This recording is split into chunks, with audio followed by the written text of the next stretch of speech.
आवाज नहीं आ रही, आवाज नहीं आ रही है।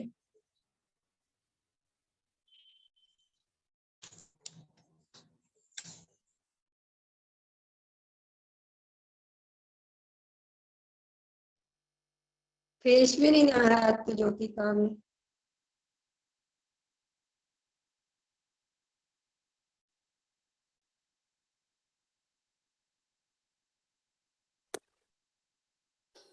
अब आ रही है? हाँ अब आ गई ज्योति अब आ रही सामने। है। अब मुझे आप लोगों की नहीं आएगी। क्यों? क्या चक्कर है? तो क्वेश्चन आंसर रहने देते हैं, आप लोग सुनो, मेरी आना ज्यादा जरूरी है। ठीक है ना, क्वेश्चन आंसर रहने देते हैं। हाँ, आप लोग बताओगे कि बिला अभी तो किए नहीं होंगे। क्वेश्चन आंसर करते हो आपको टाइम मोबाइल भी नहीं आता और सारी दुनियादारी की घर गृहस्थी के फोन आते कल कर लेंगे। नहीं अभी तो मैंने मेरे से चला लिया, लेकिन ये वाला ये लगा रही हूँ तो आवाज नहीं आ रही, तो ये वाले स्पीकर अभी तो मैंने इसी से चला लिया, पता नहीं कब तक चलेगा। ये लगाया है तो आवाज नहीं जा रही। फिर से आपकी आवाज तो आ रही है साफ। अब आ रही है आवाज? आपकी साफ आ रही है आवाज। अब आ गई? हाँ तो पहले भी नहीं आ रही थी। चलो ठीक है, अब आपकी भी आ गई, मेरी भी आ गई। मेरे फोन से चला चलो क्यों पासवर्ड बता कुछ अब बंद होगा तो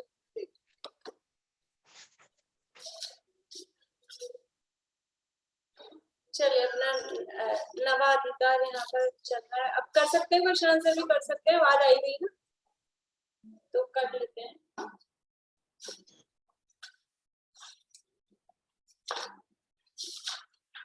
कौन से थे? 20-21 कौन सा था? 20 वाला हो गया ना क्या? 20 है ना, से करने 19 तक हो गए। पेज नंबर 306 307 आएगा।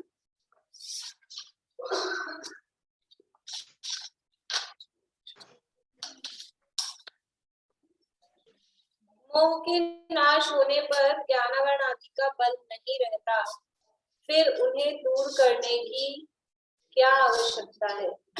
वैसे जो ये आंसर ऊपर दिया था ना, आकुलता का सहकारी कारण क्या है और किस प्रकार, उसी से समझ लीजिए, उसी से मिलता जुलता है ये।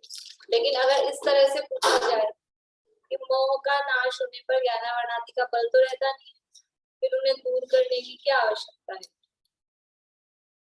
बोलिए भैया, सुनीता आंटी बोलिए।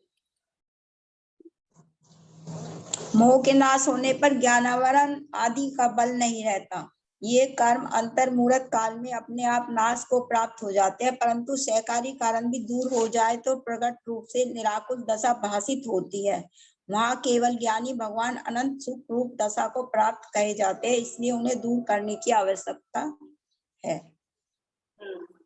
यानी ये मोह का नाश होने पर ये नाश हो जाते हैं, लेकिन फिर भी वो सहकारी कारण में दूर हो जाए तब वो वास्तव में प्रकट निराकुल दशा भाषित होती है, इसलिए उन्हें नाश करने की आवश्यकता है।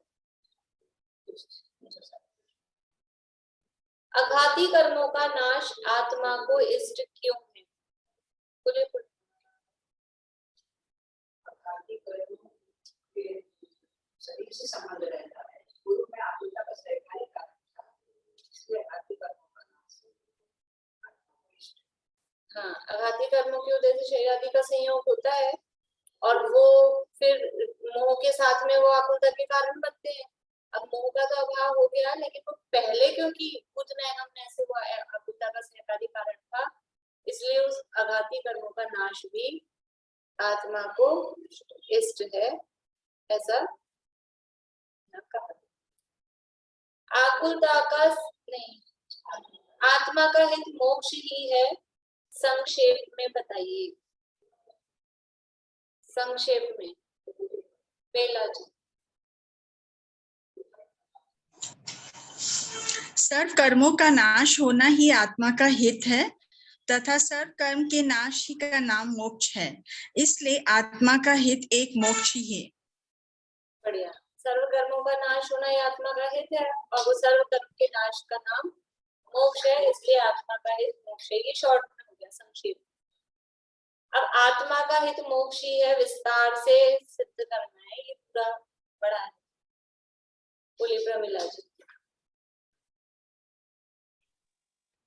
यहाँ यह सिद्ध करना है कि आत्मा का हित मोक्ष ही है, क्योंकि मोक्ष सर्व कर्म रहित निराकुल पूर्ण सुख रूप अवस्था है।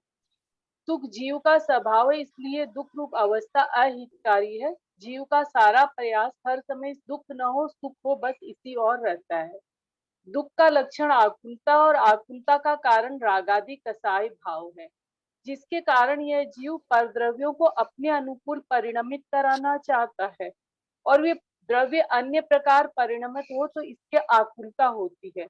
तो या तो रागादिक कसाय भाव दूर हो या आप चाहें उस प्रकार सर्वद्रव्य परिणमित हो तो यह निराकुल रहे, परंतु ऐसा तो हो नहीं सकता क्योंकि प्रत्येक द्रव्य का परिणमन स्वतंत्र है। इसलिए दूसरा कारण रागादिक दूर होने पर निराकुलपना बन सकता है, क्योंकि रागादिक भाव दूर होना संभव है, वो आत्मा के स्वभाव भाव नहीं है, उपाधिक भाव है। मोह कर्म का उदय उसमें निमित्त है और उस आकुलता का सहकारी कारण ज्ञानावरण आदि कर्म है। वहां ज्ञानावरण दर्शनावरण के उदय से ज्ञान दर्शन पूर्ण प्रकट नहीं होते, जिससे देखने जानने की आकुलता बनी रहती है और अंतराय के उदय से इच्छा अनुसार दानादि कार्य न बने तो आकुलता होती है। ये ज्ञानावरणादि मोह के उदय के बल से काम करते हैं और आघाती कर्मों में भी मोह कर्म का उदय होने से शरीरादिक का संयोग आकुलता को बाह्य सहकारी कारण है। इस प्रकार आकुलता का अर्थात दुख का बलवान कारण मोह कर्म का उदय है, जिसके नाश होने पर रागादि कसाई भाव और समस्त कर्म भी अपने बल को प्राप्त नहीं होते। संसार अवस्था में भी प्रत्यक्ष अनुभूत है, किंचित रागादि कसाई घटने पर जीव अपने को सुखी मानता है और जहाँ सर्व रागादि कसाई दूर होने पर वह कसाई के कारण दूर होने पर सर्व कर्म नाश को प्राप्त होते हैं, वहाँ परम निराकुल दशा प्राप्त होने से अनंत सुख की प्राप्ति होती है। इसलिए ऐसी सर्व कर्म रहित निराकुल पूर्ण सुख रूप मोक्ष अवस्था ही आत्मा का हित है। बढ़िया, बहुत अच्छा। और कुछ किसी ने कुछ अलग तो नहीं, मतलब कोई एक्स्ट्रा बात तो ही है सारी, कुछ एक्स्ट्रा तो नहीं, ठीक है ना? मतलब पूरा जितना प्रकरण चला ना 2-3 पेज का, उसका पूरा सार लेकर ये पूरा अपने को ऐसा आत्मा का हित मोक्ष ही है।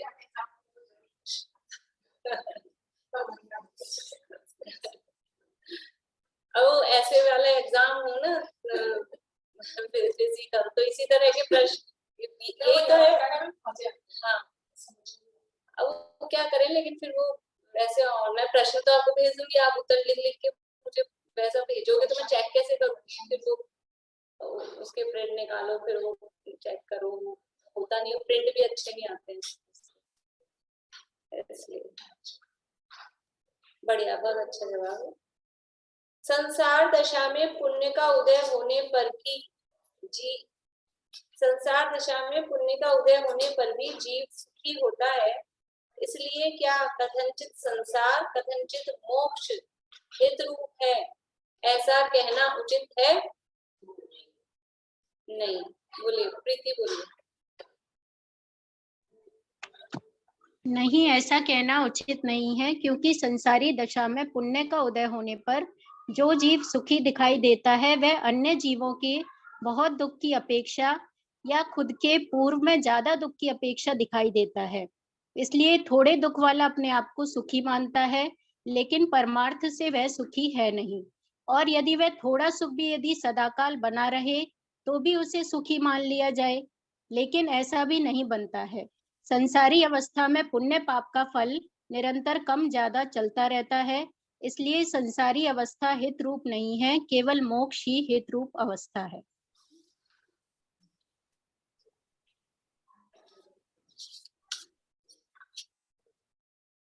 संसार दशा में भी, ठीक है ना, ये जवाब अच्छा समझ में आ गया। संसार दशा में भी सुख दुख नाम किस आधार पर पाता है?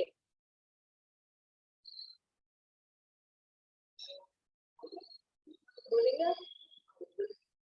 संसार दशा में भी आकुलता घटने पर नाम पाता है, आकुलता बढ़ने पर नाम पाता है, कोई बाह्य सामग्री से सुख नहीं। आकुलता घटने पर सुख नाम पाता है और आकुलता बढ़ने पर दुख नाम पाता है। बाह्य सामग्री से कोई सुख दुख का संबंध नहीं है। सामग्री कैसी भी हो, अंदर में आकुलता है तो खूब सामग्री हो तो भी दुखी रहता है, और अंदर में निराकुलता है, सामग्री कम भी हो तो भी वो सुखी रहता है।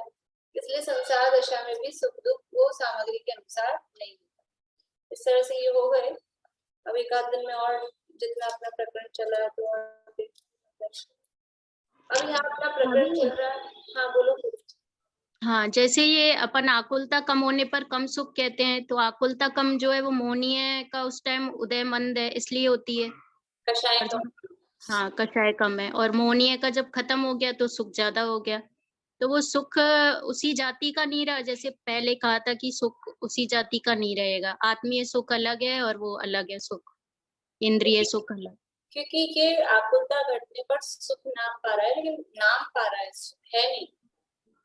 इस सुख उसको कह रहे हैं, इसलिए वो जाति नहीं, क्योंकि है तो वो दुख का ही टाइप।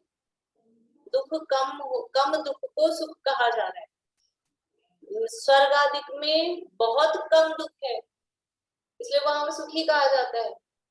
नरक आदिक में दुख बहुत ज्यादा दिखता है, और यहाँ मनुष्य की रेंज में है, यहाँ पे भी कंपैरिजन करते हैं, नरक आदि से कम दुख है इसलिए सुखी दिखाई देते हैं। अब मनुष्यों में भी हम कंपेयर करते हैं, तो वो केवल कंपैरिजन है, वास्तव में वो सुख है नहीं, वो सुख का नाम दिया गया है, इसलिए वो जाति एक नहीं है। यद्यपि वो जो सुख नाम भी इसलिए दिया गया है कि कषाय कम हुई तो सुख जैसा अनुभव करता है। कषाय कम होती है, साता का उदय साथ में होता है, और साता वेदनीय का काम क्या है? उस सुख रूप अनुभव कराना। असाता वेदनीय का काम है दुख रूप अनुभव कराना, वेदन कराना, अनुभव वेदन कराना। तो वो उस कर्म के उदय के कारण वो ऐसा वेदन करता है, पर वो उस जाति का नहीं है। जाति अलग है, आत्मिक सुख की, और ये जो भाषित हो रहा है इंद्रिय विषयों में सुख, उनकी जाति अलग। तो ये सुख गुण जो है वो अपना पूर्ण मतलब पूरी तरह ढका हुआ है अभी, जब तक सम्यक दर्शन नहीं हो। हाँ, विपरीत परिणाम नहीं चल रहा है, पर उस विपरीतता में वो बस कमती बढ़ती होती रहती है। अगर काम होता है तभी उसका हाँ, साता का उदय साथ में होता है, मोह का उदय मंद हो और साता का उदय साथ में, तभी वो मोह का उदय। अब निमित्त नैमित्तिक संबंध भी ऐसा रहता है, मोह के उदय के साथ में वो साता का उदय, मोह का उदय मंद होता है उसके साथ में साता का उदय के साथ में चलता आता है, क्योंकि मोह का उदय मंद हुआ तो वो शांति फील कर रहा है ना, तो शांति फील कर रहा है तो साता का उदय भी साथ में आना ही चाहिए, नहीं तो वो शांति कैसे फील करेगा। इसलिए वो निमित्त नैमित्तिक संबंध भी, अगर कुछ ऐसा होता है ना, इसके साथ ये ग्रुप बन के कर्म उदय में आते हैं, एक अकेला तो कर्म उदय में आ नहीं रहा है, सारे आठवें कर्म उदय में तो आठवें ही है ना, तो किसके साथ किसका कॉम्बिनेशन होता है उस हिसाब से उदय में। जैसे अपन ने निद्रा के संबंध में पढ़ा था ना, निद्रा है वो पाप प्रकृति है, नींद निद्रा वो पाप प्रकृति है, लेकिन हमको नींद आने में अच्छा लगता है, नींद आती तो हमको अच्छा लगता है, तो क्या होता है कि वो निद्रा पाप प्रकृति के साथ में भी साता का उदय साथ में आता है, तो वो पाप प्रकृति होने पर भी हम पुण्य का उदय फील करते हैं, नींद आ गई सुबह तो अच्छा लगता है, ऐसा है। तो ऐसे वो साथ साथ में उदय रहते हैं। पुरुषार्थ से ही मोक्ष प्राप्ति, ये प्रकरण अपना चल रहा है 309 नंबर पेज पे, और यहाँ प्रश्न उठाया है कि मोक्ष का पुरुषार्थ, मोक्ष का उपाय, उपाय मोक्ष का जो कारण हो रहा है, उपाय बन रहा है, वो कैसे बनता है? क्योंकि कारण 5 कारण होते हैं जिन्हें हम 5 समवाय कहते हैं, कौन कौन से हैं 5 समवाय? भगवती की कृपा, पुनः भगवती, तत्समय की योग्यता, ये सब एक ही है, होनहार भविष्यव्य वो सब एक ही है। आपके पास बोले ना आयशा?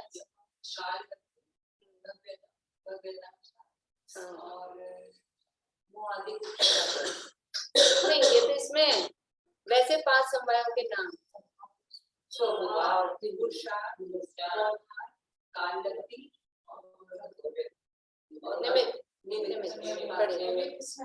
निमित्त, स्वभाव, पुरुषार्थ, होनहार, काललब्धि और निमित्त, ये 5 समवाय है। तो स्वभाव तो हमेशा रहता ही है, इसलिए यहाँ भी अपने को प्रश्न कर सकते हैं, स्वभाव की तो चर्चा ही नहीं की। तो स्वभाव तो सदाकाल है ही, कोई भी द्रव्य अपने स्वभाव को छोड़ता है क्या? स्वभाव तो सदाकाल ही है, इसलिए स्वभाव तो उपस्थित ही है, इसलिए उसकी तो क्या बात करें, वो तो है ही। अब आगे वाले जो और समवाय है उनकी बात करते हैं कि मोक्ष का उपाय हो रहा है वो काललब्धि के कारण हो रहा है, कि होनहार के कारण हो रहा है, कि कर्म के उपशमादि रूप जो निमित्त हुआ उसके कारण हो रहा है, या फिर पुरुषार्थ से उद्यम करने पर होता है। किस कारण से मोक्ष का उपाय बनता है, उसका जवाब दिया कि काललब्धि और होनहार तो कोई वस्तु नहीं है, क्योंकि जिस समय कार्य हुआ उसका नाम काललब्धि, और जो कार्य हुआ वो होना। देखो, होनहार या भवितव्य एक ही बात है। होनहार और भवितव्य जो कारण कहे कार्य में, समवाय है, समवाय मतलब कारण। तो होनहार कैसा कारण है, वो उसको बोलते हैं न्याय की भाषा में वो ज्ञापक कारण। ज्ञापक कारण का मतलब है कि बस एक तो होते हैं कर्ता रूप कारण, जो कुछ करे, जिसमें कुछ किया हुआ दिखे, एक तो ऐसा कारण, और एक है कि वो ज्ञापक मतलब वो ज्ञात करा देता है। होनहार कैसा कारण है कि वो काम दिख गया तो अपने को पता लग गया कि ये हो गया। कोई भी काम हुआ, मान लो राजा श्रेणी नरक गए, तो नरक गए तो अब दिख गया, होनहार ही ऐसी थी, तभी तो बोलेंगे अपन इनकी। कोई भी काम हो जाता है तो अपन यही बोलते हैं ना, इनकी कब बोलते हैं होनहार, जब कार्य हो जाता है तभी तो बोलते हैं कि इनकी होनहार ऐसी थी, इनकी होनहार। या फिर भविष्य के लिए भी बोले तो इसकी होनहार ही ऐसी है, मान लो कोई नहीं मान रहा हो तो वो दिखता है ना अपने को भविष्य का भी, कि ऐसा होने वाला है, कि ऐसा कर रहा है, ऐसा हो रहा है। कोई बिल्कुल नहीं पढ़ता दिखे तो भी फेल होगा, तो उसकी होनहार अपने को ऐसे दिखती है। तो ऐसे ये ज्ञापक कारण है। होनहार कोई वस्तु नहीं है का मतलब, क्योंकि वो जो कार्य हो जाएगा वो दिख ही जाएगा। अब उसमें फेरबदल, ये ऐसा हुआ क्यों, ये तो ये इसलिए मिथ्या विकल्प है। मतलब वो मैंने एक दिन पहले भी सुनाई थी एक लाइन, मेरे को बहुत अच्छा लगता है वो, पर पूरा याद नहीं है। होती पर्याय क्रमबद्ध ये कहता रहे, फिर ये ऐसा हुआ क्यों विचारा करे। पर्याय क्रमबद्ध हो रही है, यानी होनहार जो होना है वो होगा। फिर अपन क्या विचार करते हैं, ये ऐसा क्यों हो गया, ये ऐसा क्यों हो गया, ये ऐसा नहीं होना चाहिए था, ये वैसा नहीं होना चाहिए था। होती पर्याय क्रमबद्ध ये कहता रहे, फिर ये ऐसा हुआ क्यों विचारा करे। योग्यता हर समय की है कारणीय, उसके आगे का मुझे याद नहीं है। फिर कहाँ है विकल्पों का अवसर, एक ही श्रेय है, एक ही ध्येय है, एक शुद्धात्मा की उपादेय। ये है भजन की लाइन। तो यानी जब पता है कि सब योग्यता हर समय की निश्चित है, योग्यता कहा था ना आपने, वो भी होनहार ही भवितव्य ही है, वो सब निश्चित है। फिर ये ऐसा क्यों हुआ, ये ऐसा क्यों हुआ, उसमें फेरबदल, इसको ऐसा करना चाहिए था, उसको वैसा करना चाहिए था, ये कोई चीज ही नहीं है। इसलिए होनहार तो कोई वस्तु ही नहीं है, क्योंकि जो काम हुआ उसी का नाम होनहार है। वो तो ज्ञापक है, वो तो हमको बता देता है कि ऐसा हुआ है ये काम, बस। तो काललब्धि और होनहार तो कोई वस्तु नहीं है। और मोह के उपशमादि जो है वो पुद्गल की शक्ति है, वो पौद्गलिक है, उसमें जीव का कुछ चलता नहीं, उसमें जीव का कुछ होना नहीं है, जीव उसमें कुछ कर सके वो ऐसा है नहीं।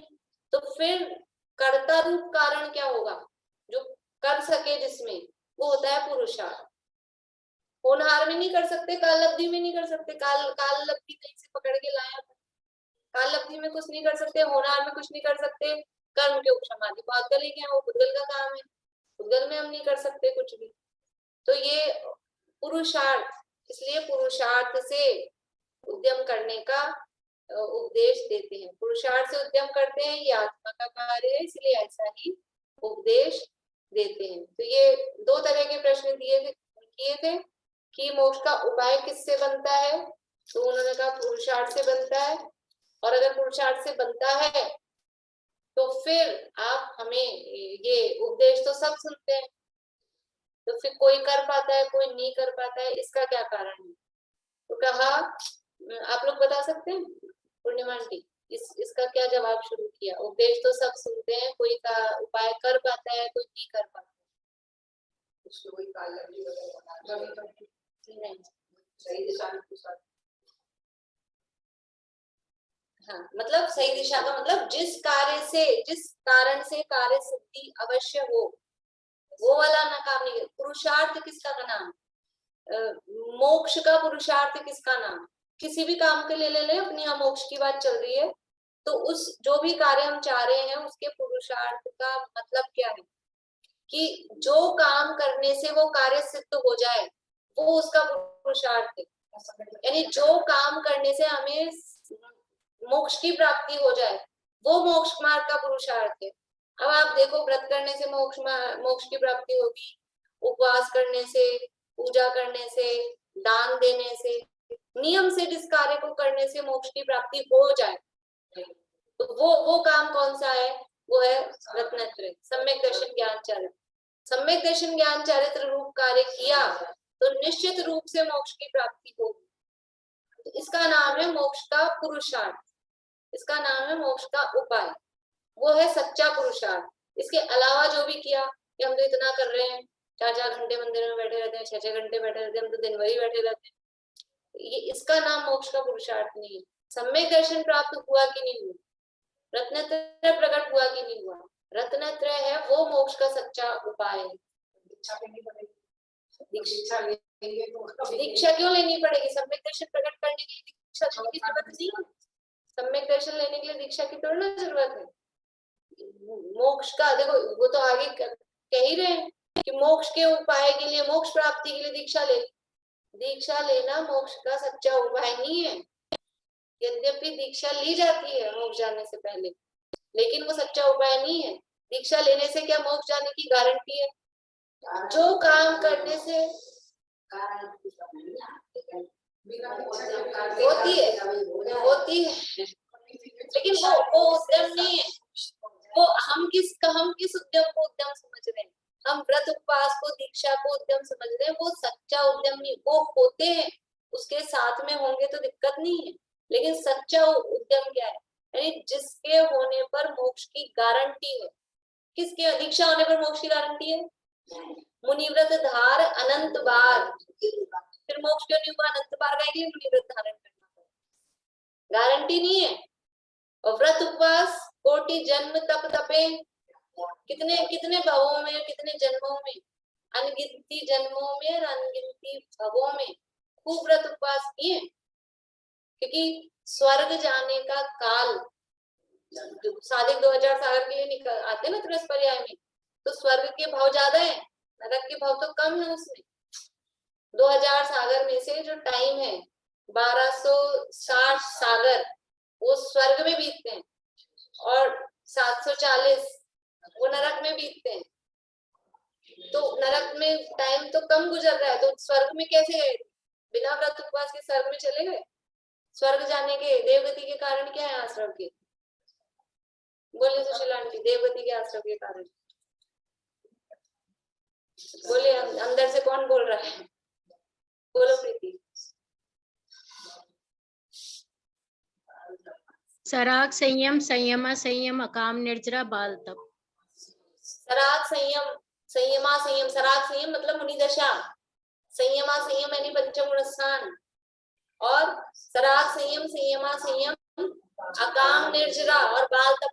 ये बाल तक वो देवायु के आश्रम के कारण है, बिन ऐसे ऐसे थोड़ी ना देवायु। तो कितने व्रत तप किए जब जाके इतने बार देव बने और इतना टाइम देव आयु का मिला। इसलिए व्रत तप बहुत किए, मोक्ष की नहीं हुआ, नहीं हुआ। मतलब कोई काम ये नया नहीं है, अपन व्रत तप इस बार कर रहे हैं, हमने पहली बार 10 सेकंड किए, हमने ये कोई बहुत बार कर चुके।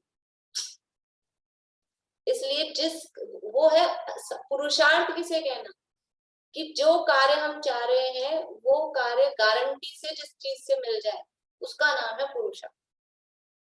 यहाँ हम मोक्ष चाह रहे हैं तो गारंटीड मोक्ष किससे मिलेगा? रत्नत्रय होंगे तो गारंटी है, और रत्नत्रय नहीं है तो कुछ भी करो, फिर उल्टे लटके रहो, नंगे होके कुछ नहीं होने। वहां यह आत्मा जिस कारण से कार्य सिद्धि अवश्य हो उस कारण रूप उद्यम करे, तो वहां तो अन्य कारण फिर वो काल लब्धि और होनहार और कर्म के उपशम वो अपने आप होते हैं, वो अन्य कारण मिलते ही मिलते हैं और कार्य की सिद्धि भी होती ही है। तथा जिस कारण से कार्य की सिद्धि हो अथवा नहीं भी हो उस कारण रूप उद्यम करे, वहां अन्य कारण मिले तो कार्य सिद्धि होती है, ना मिले तो सिद्धि नहीं होती। सो जिनमत में जो मोक्ष का उपाय कहा है इससे मोक्ष होता ही है। क्या उपाय कहा है जिनमत में? सम्यक दर्शन ज्ञान चारित्र रत्नत्रय।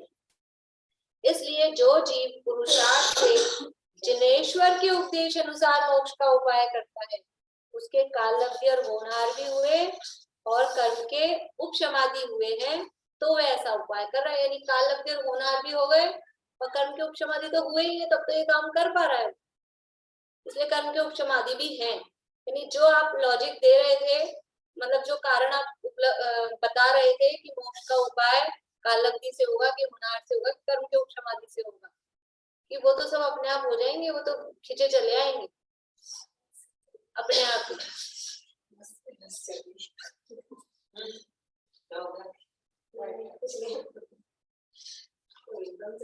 इसलिए जो पुरुषार्थ से मोक्ष का उपाय करता है उसको सर्व कारण मिलते हैं।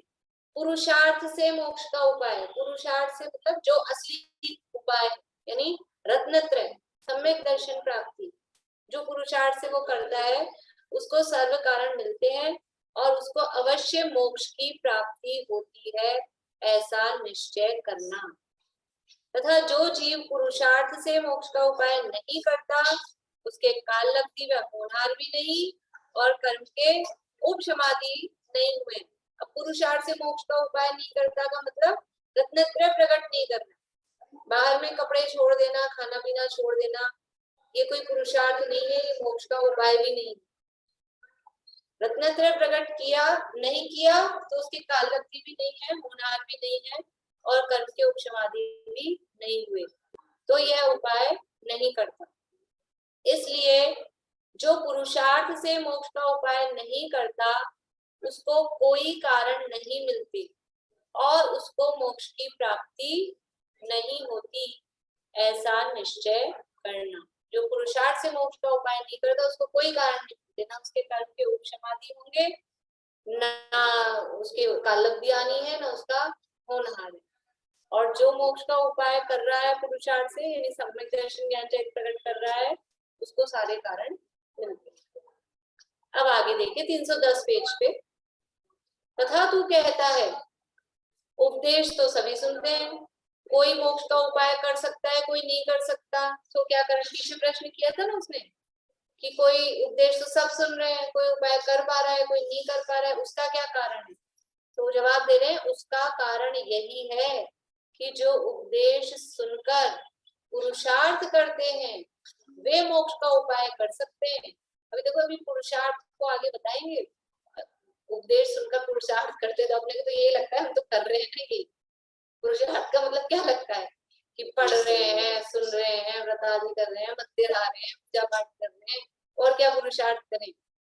असली पुरुषार्थ क्या अभी नीचे आने वाला है। उसका कारण यही है कि जो उपदेश सुनकर पुरुषार्थ करते हैं वे मोक्ष का उपाय कर सकते हैं, और जो पुरुषार्थ नहीं करते वे मोक्ष का उपाय नहीं कर सकते। उपदेश तो शिक्षा मात्र है, फल जैसा पुरुषार्थ करे वैसा लगता है। उपदेश तो हमने सिखाया है, शिक्षा दी है, लेकिन फल कैसा लगेगा, यानी मोक्ष का उपाय बनेगा कि नहीं बनेगा, जैसा पुरुषार्थ करेगा। उपदेश तो ऐसा है, सिखा दिया, आपको बता दिया, शिक्षा मात्र है, सिखाया है।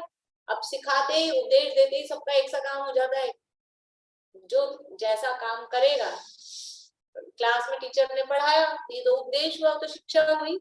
सबके एक से नंबर या सबकी मतलब एक ही टीचर से पढ़े हुए सारे विद्यार्थी क्या जिंदगी में एक से ही होते हैं? कोई बहुत करोड़पति हो जाता है, बहुत सक्सेसफुल हो जाता है, कोई ऐसे ही रह जाता है। ये क्या है कि वो फल क्या मिल रहा है उसका, वो जैसा काम कर रहा है उसके हिसाब से।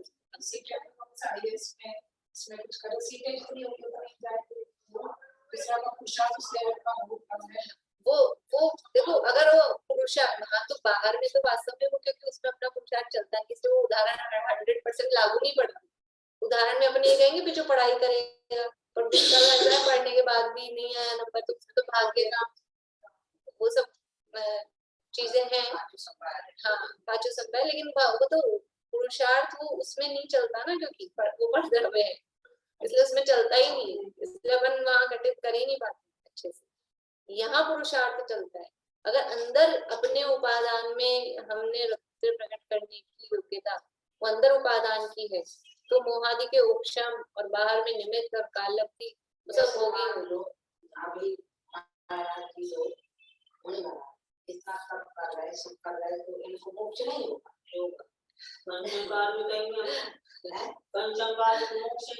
देखो मैं ये नहीं कह रही उनको मोक्ष नहीं होगा, अगर वो रत्नत्र है, उनके सम्यक दृष्टि, सम्यक दर्शन ज्ञान चारित्र है तो होगा, फिर मोक्ष की गारंटी है। लेकिन सम्यक दर्शन ज्ञान चारित्र नहीं है, अपने को नहीं, वो तो उन्हीं को पता चलता है, अपने कैसे मालूम करेंगे, वो तो अंदर की भावना उन्हीं को पता लगता है वो सम्यक दृष्टि है या फिर केवल भगवान जाने। हम तो बाहर से क्रिया ही देख सकते हैं। ये पूछ रहे हैं माँ जी कि भाई कोई जो महाराज इतने हैं उनको मोक्ष नहीं होगा क्या, फिर वो इतना कर रहे हैं? ये इनका प्रश्न था कि जो इतने मुनि महाराज बने हैं और जो भी होते हैं, तो क्या उनको मोक्ष नहीं होगा? कि मोक्ष होने के लिए मुनि होना, इससे मोक्ष होने की गारंटी नहीं है। अगर रत्नत्र है अंदर में, भावलिंग है, तो मोक्ष होगा। अब वो इस काल में नहीं होगा, ठीक है, लेकिन होगा। ऐसे तो बोला ना, क्लास में तो सभी पढ़ते हैं, पुरुषार्थ जैसा करेगा फल वैसा मिलेगा। वैसे अपन देखेंगे तो मोक्ष तो कभी ना कभी होना ही है सभी भव्य जीव में, तो वो एक बात अलग है। अभी तो इस हिसाब से देख रहे हैं कि निकट में, अभी वर्तमान में तुरंत ही जैसे मोक्ष किसको होगा, तो रत्नत्रय है तो मोक्ष का अधिकारी है, रत्नत्रय नहीं है तो अभी मोक्ष का अधिकारी, भव्यत्व प्रकट नहीं किया ना उसने, इसलिए अभी मोक्ष का अधिकारी नहीं। बोलो पादी। भाभी मतलब भव्य जीव हैं तो उनको मोक्ष होगा ही होगा, जितने भी भव्य जीव हैं। हाँ वो दूरानुदूर को छोड़ देना, दूरानुदूर भव्य को नहीं होगा, पर जो निकट भव्य है या दूर भव्य है उनको मोक्ष होगा ही होगा। मतलब हम जैसे जो जीव हैं जो उससे निकल चुके इंसान, हमको मोक्ष होगा ही होगा। नहीं, हम निकल चुके इससे भव्य होने की गारंटी नहीं, हम नित्य निरोध से निकल गए, लेकिन हम तो भव्य हैं, हम आत्मा की बात रुचि पूर्वक सुनते हैं, इसलिए हम भव्य हैं। ज्यादातर जितने भी जीव संसार में दिख रहे हैं ना, जो अपने को बड़े आतंकवादी जैसे भी दिखते हैं, ऐसे भी जीव हैं, वो भी सब भव्य हैं। अभव्य जीव बहुत कम है संसार में, अभव्य बहुत कम है, बहुत रेयर है। बाकी जितने अपने को दिखते हैं ना, जो भी अपने को दिख रहा है विरोध कर रहा है कि ऐसा है वैसा है, ये बात जरूर है, कोई दूर भव्य होगा और कोई इसकी भी अपन कोई हाँ कोई इसका वो नहीं है। अभी आतंकवादी दिख रहा है और मतलब इस भाव में, क्योंकि अभी तो नहीं हो सकता, काल ऐसा चौथे काल में तो ऐसे जीव मोक्ष गए हैं, इतना पाप किया, इतना पाप किया, इतनी हिंसा, दीक्षा ले ली वगैरह, तो क्या मोक्ष चले गए?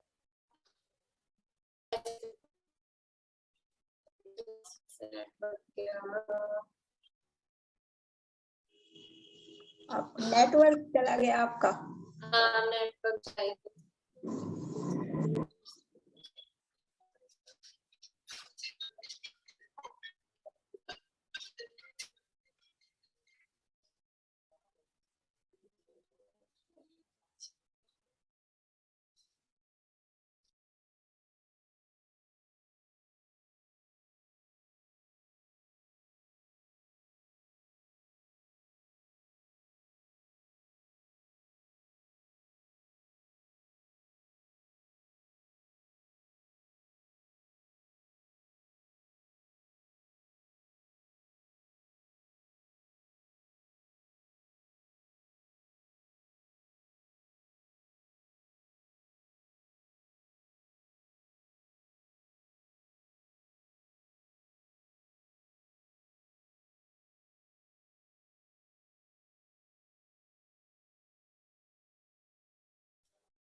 आपका तो देखिए कनेक्टिंग नाम पता नहीं चला मुझे।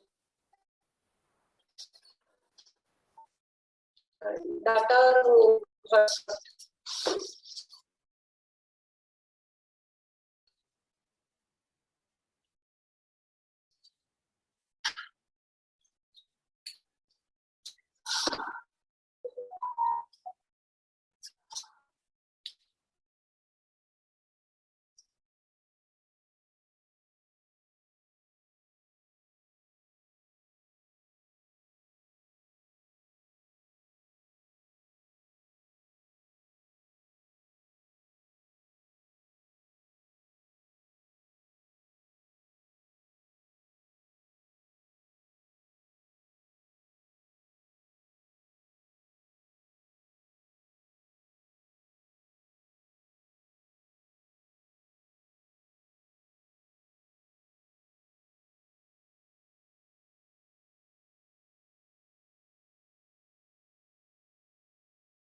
नहीं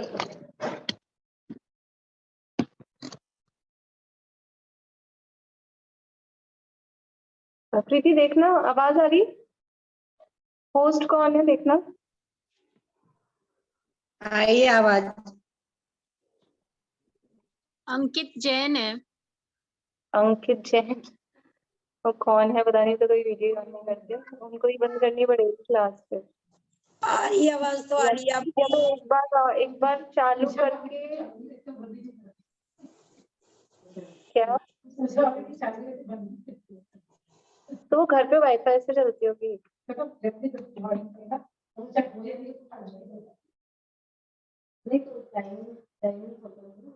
चलो कोई नहीं चलने दो फिर। वो अंकित जी अब वो उनको बोलना पड़ेगा ना कैसे करेंगे क्या, कौन है उससे, वो कभी वीडियो ऑन। चलिए ये यहीं से शुरू करते हैं कि उपदेश तो सभी सुनते हैं। वो उसका प्रश्न है, उपदेश तो सभी सुनते हैं, कोई मोक्ष का उपाय कर सकता है, कोई नहीं कर सकता, सो क्या कारण है? उसका कारण यही है कि उपदेश सुनकर पुरुषार्थ करते हैं वे मोक्ष का उपाय कर सकते हैं, और जो पुरुषार्थ नहीं करते, मतलब उपदेश तो दिया लेकिन जो पुरुषार्थ कर रहा है उसके आगे उपाय बन रहा है, और जो पुरुषार्थ नहीं कर रहा उसके उपाय भी नहीं बन रहा। तो फिर उपदेश तो खाली शिक्षा है, उपदेश तो सबको समान रूप से दिया, लेकिन अब कौन कितना काम कैसा करेगा उस हिसाब से उसको फल मिलता है। फिर प्रश्न है कि द्रव्यलिंगी मुनि मोक्ष के अर्थ गृहस्थपना छोड़कर तपस्चरण आदि करता है, वहां पुरुषार्थ तो किया, कार्य सिद्ध नहीं हुआ, इसलिए पुरुषार्थ करने से तो कुछ सिद्धि नहीं है। वो कह रहा पुरुषार्थ करने से क्या होता है? मुनि बने, आपका प्रश्न है कि मुनि बना और घर छोड़ दिया, मुनि बन गया, तपस्या आदि कर रहा है, इतना तो पुरुषार्थ कर रहा है, ये पुरुषार्थ है, लेकिन सिद्ध हो गया क्या? मोक्ष हो गया क्या? सिद्ध नहीं हुआ। मुनि बन गया, तप भी कर रहा है, अकेला ऐसे नहीं भी मुनि बन गया ऐसे ही समय गुजार रहा है, तप भी कर रहा है, तप भी किया, घर गृहस्थी सब छोड़ भी दी, इतना तो पुरुषार्थ किया और फिर भी कार्य सिद्ध नहीं हुआ। देखो पुरुषार्थ के लिए तो संजीव जी एक सुनाते हैं कहानी कि एक बार है ना जंगल में वो चल रही थी, मतलब ऐसा चुनाव चल रहे थे राजा बनने की, तो ऐसा सबने निर्णय किया हर बार ही वही बार बार में, जैसे एक ये मोदी जी बार बार मोदी जी तो बंद, तो उन्होंने कहा कि बार बार में शेर बनता है, बार बार में शेर बनता है, अपने को किसी और को राजा बनाना चाहिए। तो सबने फिर बहुत सारे नाम आए, ऐसे हाथी को बना दे, हाथी तो आलसी है और ऐसे वैसे, तो बंदर सबको बढ़िया लगा कि बंदर जो कितना मेहनती होता है, कितना मेहनती होता है, कितना मतलब क्या बोलते हैं एक्टिव है, कितना एक्टिव है, इसको अपन को बना देना चाहिए। तो बंदर को राजा बना दिया।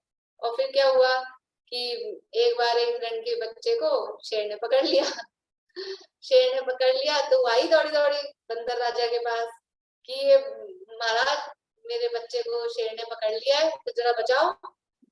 तो बंदर पहुंचा और फिर पहुंच के क्या किया, एक पेड़ से दूसरे पेड़ पर, एक पेड़ से दूसरे पेड़ पर, इस पेड़ से उस पेड़ पर, इस पेड़ से और उछल कूद ऊपर से बोले भी शेर छोड़ दे छोड़ दे।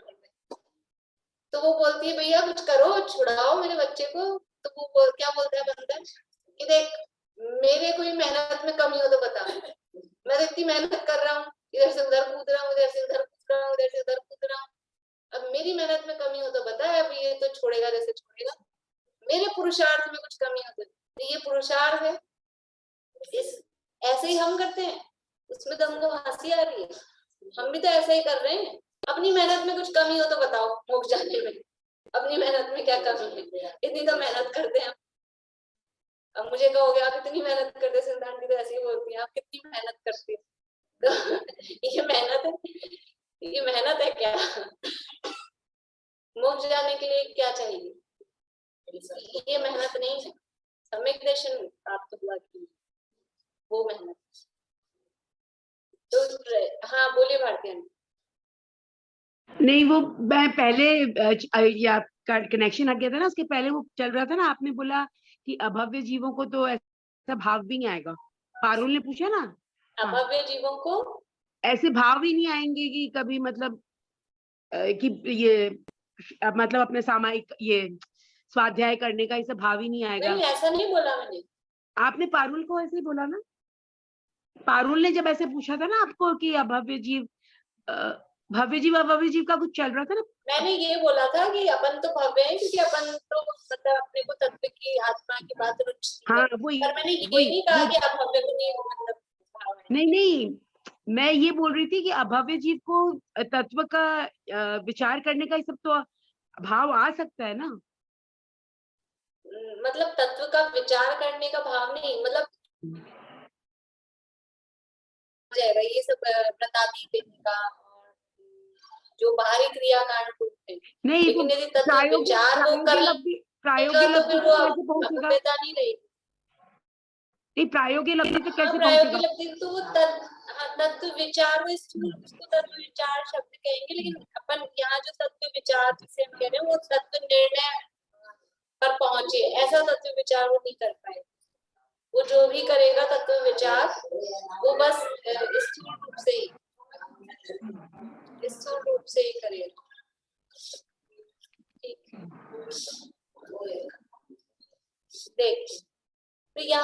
प्रश्न है कि द्रव्यलिंगी मुनि मोक्ष के अर्थ गृहस्थपना छोड़कर तपस्चरण आदि करता है, वहां पुरुषार्थ तो किया, कार्य सिद्ध नहीं हुआ, इसलिए पुरुषार्थ करने से तो कुछ सिद्धि नहीं है। इसलिए आप पुरुषार्थ कह रहे हो, पुरुषार्थ से क्या काम सिद्ध होगा? आप तो ये कहोगे होनार्थ से होता है कि निमित्त से होता है कि काल से होता है। पुरुषार्थ तो किया था द्रव्यलिंगी ने, उसका कुछ काम तो हुआ नहीं, इसलिए पुरुषार्थ से कोई कार्य सिद्ध नहीं है। समाधान, अन्यथा पुरुषार्थ से फल चाहे तो कैसे सिद्धि हो? ये अन्यथा पुरुषार्थ, हम बहुत तेजी से दौड़ते जा रहे हैं, हम कितना पुरुषार्थ कर रहे हैं, कहाँ जाना है दौड़ के कि हमको जाना है दिल्ली, किधर जा रहे हैं, हम इधर जा रहे हैं अजमेर की तरफ, जाना था इधर और जा रहे हैं इधर, और फिर हम कितना पुरुषार्थ कर रहे हैं, ये अन्यथा पुरुषार्थ। इसलिए पीछे उस दिन 2-4 दिन पहले मैंने कहा था ना कि वो तो एक अन्यथा पुरुषार्थ होता है, ये मोक्ष प्राप्ति, जिससे वो विपरीत पुरुषार्थ, द्रव्यलिंगी लघु दिगंबर मुनि हो गया और वो सोच रहा है मैं मोक्ष का पुरुषार्थ कर रहा हूँ, ये अन्यथा पुरुषार्थ। अन्यथा पुरुषार्थ से फल चाहे तो कैसे सिद्धि हो? तपस्चरण आदि व्यवहार साधन में अनुरागी होकर प्रवर्ते, उसका फल शास्त्र में शुभ बंध कहा है और यह उससे मोक्ष चाहता है, कैसे होगा? तपस्चरण आदि ये व्यवहार तब कर रहा है, असली तब करे, स्वरूप में प्रतपन रूप असली तब करे, तब तो ठीक है, लेकिन खाली व्यवहार बाह्य तब, अनुशा नवमोदर्य वृत्ति परिसंख्यान रस परित्याग ये करके और सोच रहा है मैं तब कर रहा हूँ, तो ये तो क्या है? ये तो शुभ भाव रूप है। और इससे क्या होगा? इससे शुभ बंध होगा, तो जिससे बंध होगा उससे मोक्ष, जिससे बंधन हो रहा है उससे मुक्ति कैसे होगी? दोनों अपोजिट है ना, इसलिए वो अन्यथा पुरुषार्थ है, वो तो बंध का पुरुषार्थ। इसलिए पुण्य की हेयता दिखाते हैं, पुण्य पाप में एकत्व बताते हैं कि वो पुण्य भी बंध का ही कारण, मोक्ष का कारण नहीं, क्योंकि उससे भी शुभ भाव भी, उससे भी पुण्य का बंध हो रहा है। अन्यथा पुरुषार्थ से फल चाहे तो कैसे सिद्धि हो? तपस्चरण आदि व्यवहार साधन में अनुरागी होकर प्रवर्ते, उसका फल शास्त्र में तो शुभ बंध कहा है और यह उससे मोक्ष चाहता है, कैसे होगा? यह तो भ्रम है, यानी कि ये तो भ्रम है कि आप उल्टा काम करके और फिर फल चाह रहे हो, कुछ भी काम करके और हमारा दूध में नमक घोले जा रहे हैं, फिर क्या चाह रहे हैं? मीठा हो जाए, कैसे होगा? तो ये भ्रम है ना अपना, उल्टा पुरुषार्थ है। कितना सारा तो डाल दिया और कितनी देर तक हिलाया, जितना डालोगे जितना हिलाओगे उतना बिगड़ेगा। सही पुरुषार्थ, सही काम, इसलिए सही पुरुषार्थ क्या है? तो एक बहुत अच्छी एक की दे दी कि जिससे कार्य होने की गारंटी है, वही सही पुरुषार्थ है। जो कार्य हम चाहते हैं वो कार्य गारंटी से जिस चीज से होगा, जिस काम से होगा, वो है सच्चा पुरुषार्थ। इसके अलावा जो भी है वो सब क्या है?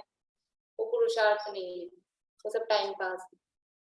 इस प्रकार से अब आगे और प्रश्न, अच्छा है ये प्रकरण चलेगा और अपने पीछे के पढ़े हुए प्रकरण से भी थोड़ा मिलाएंगे अपन उसको, तो कल करेंगे इसकी चर्चा। अभी नहीं पूरा कर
जय श्री मैं कह रही हूँ आपका पुरुषार्थ एकदम सही है, आपका बंदर का जैसा नहीं है। आवाज नहीं आ रही है मैं कह रही हूँ बातें कर रहे हैं आवाज नहीं। एक मिनट रुकिए, आप बोलिए। मैं कह रही हूँ आपका पुरुषार्थ एकदम सही है, बंदर का जैसा नहीं है। आप एकदम सही मोक्ष के मार्ग में हैं। आप तो हम लोग को इतनी प्रेरणा देती हैं, बहुत प्रेरणा मिलती है आपसे।